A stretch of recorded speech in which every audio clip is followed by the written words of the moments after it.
At the height of the 1973 Middle East crisis, President Nixon raised America's nuclear alert level to DefCon 4, one level below DefCon 3, which is nuclear war imminent.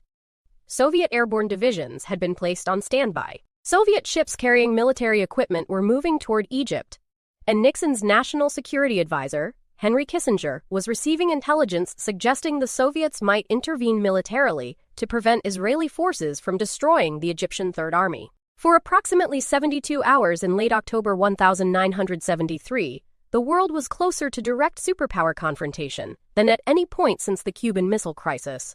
Most Americans were focused on the gas lines. They had no idea. To understand how the world arrived at that moment, you have to go back to October 6, 1973, Yom Kippur, the holiest day in the Jewish calendar. Egypt and Syria launched a coordinated surprise attack on Israel. Egyptian forces crossed the Suez Canal. Syrian forces pushed into the Golan Heights. Israel, caught completely off guard despite intelligence warnings it had received and discounted, was in serious danger of being overrun in the first 48 hours. The CIA's analysis the day before the attack had concluded that war was of low probability.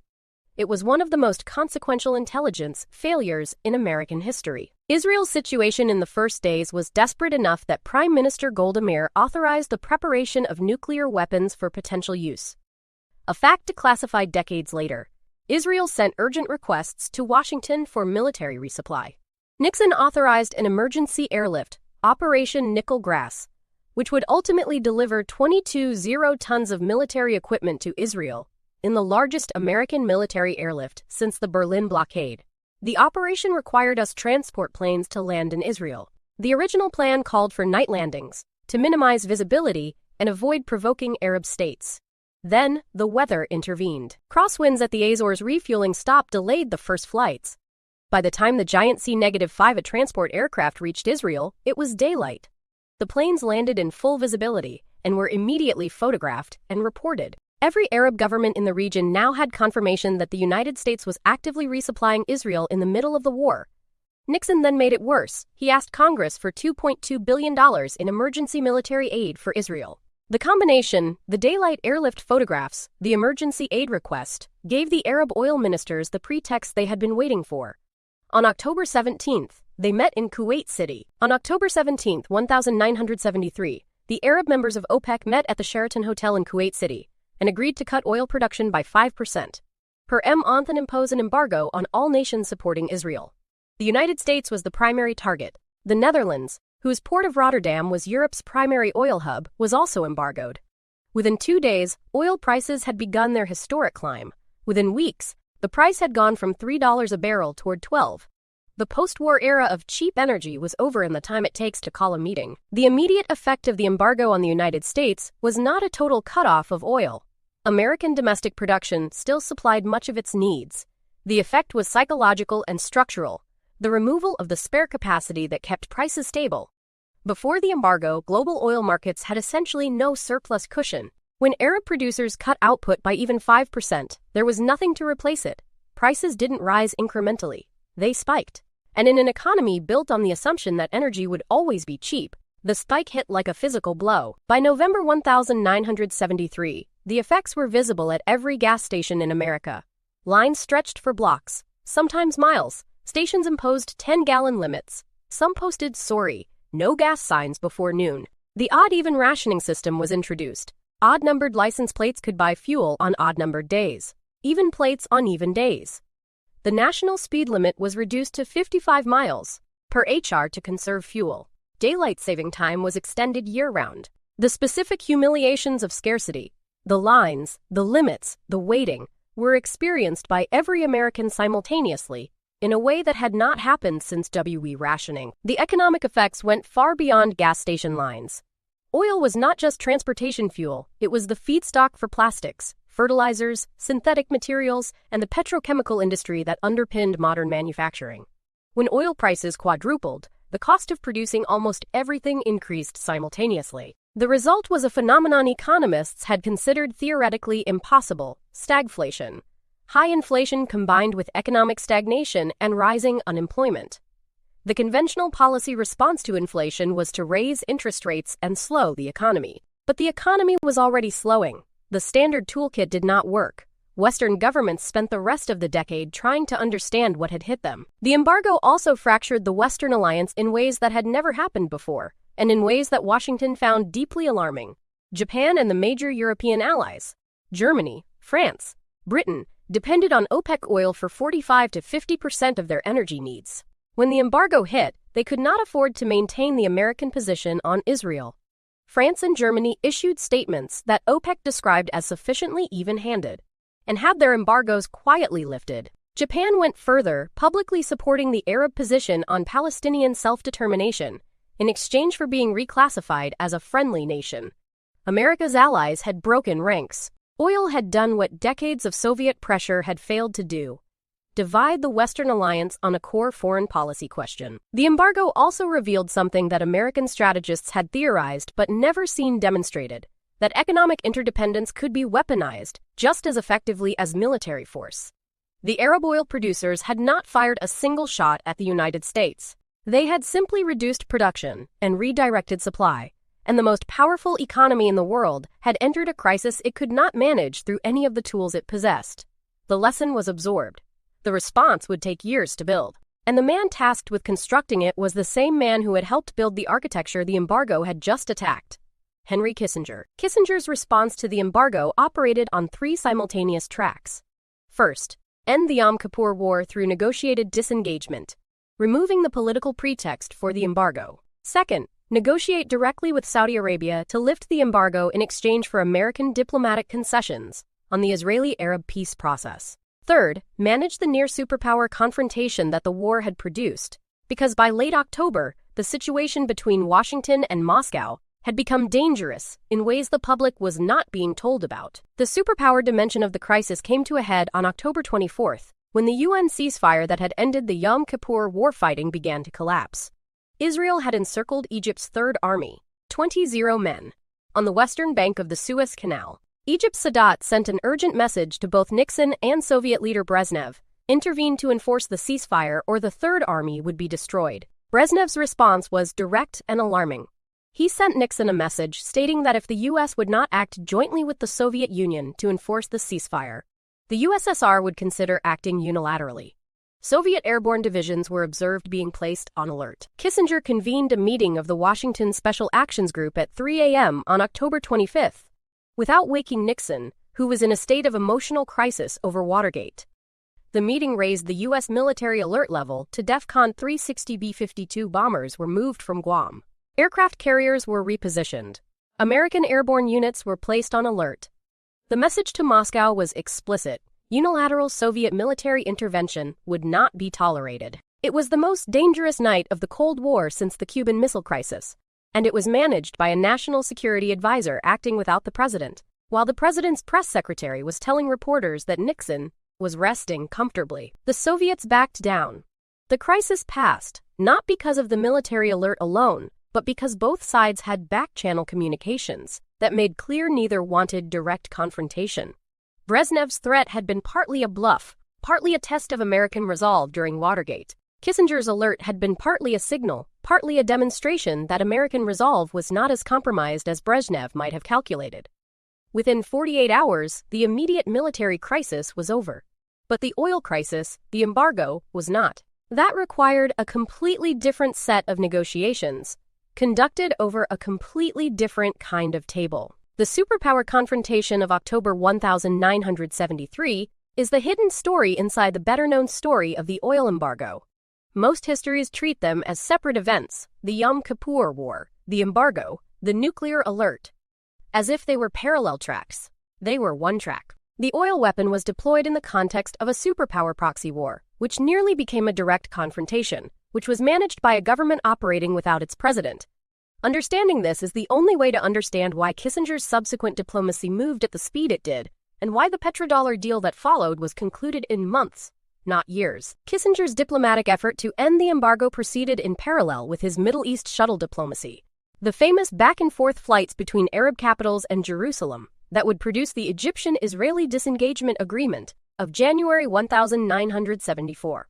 The logic was direct. The Arab states had imposed the embargo to change Western policy on Israel. If Western policy on Israel shifted, specifically, if Israel withdrew from some of the territories it had captured in the war. The pretext for the embargo was removed. Kissinger persuaded the Saudis that the embargo was hurting their own interests by accelerating Western investment in alternative energy. Saudi oil minister Yamani was his key interlocutor. The embargo was lifted on March 18, 1974, 5 months after it began. The immediate economic crisis eased, but the oil price did not return to pre-embargo levels. It stayed at the new high, roughly 4 times what it had been in October 1973. OPEC had demonstrated that it could set the price of oil and that the Western world would pay whatever was asked rather than find an alternative quickly enough to matter. The price level that had once seemed crisis level became the new normal. And in the new normal, an enormous amount of money began flowing toward oil-producing states, creating the wealth that would reshape the Middle East for the next 5 decades. The structural responses to the embargo were equally consequential. In 1974, the United States created the Strategic Petroleum Reserve, a system of underground salt caverns in Louisiana and Texas that could hold up to 714 million barrels of crude oil as a buffer against future supply disruptions. The International Energy Agency was founded, a coordinating body for oil-importing nations to share data and manage crises collectively. Energy became a cabinet-level policy priority for the first time in American history. And Nixon's Project Independence, the stated goal of American energy self-sufficiency, was the first public articulation of what would eventually, 40 years later, actually be achieved through the shale revolution. The most consequential structural response was the petrodollar system, negotiated in Jeddah in July 1974, as covered in Episode 4. But its connection to the embargo deserves emphasis here. The embargo had demonstrated that OPEC had the power to price oil independently. Kissinger's insight was that you could not prevent OPEC from setting the price, but you could determine the currency in which that price was paid. If oil was priced in dollars, global demand for dollars remained structurally high regardless of what OPEC did with the barrel price. The petrodollar was the American response to losing control of the price by retaining control of the denomination. The 1973 embargo also produced something its architects did not intend. It permanently legitimized OPEC as a geopolitical actor. Before October 1973, OPEC was an organization that set prices. After October 1973, it was an organization that set history. The Arab members had shown that oil could move the most powerful nations on earth, could fracture alliances, force policy reversals, and generate economic crises that no military force could resolve.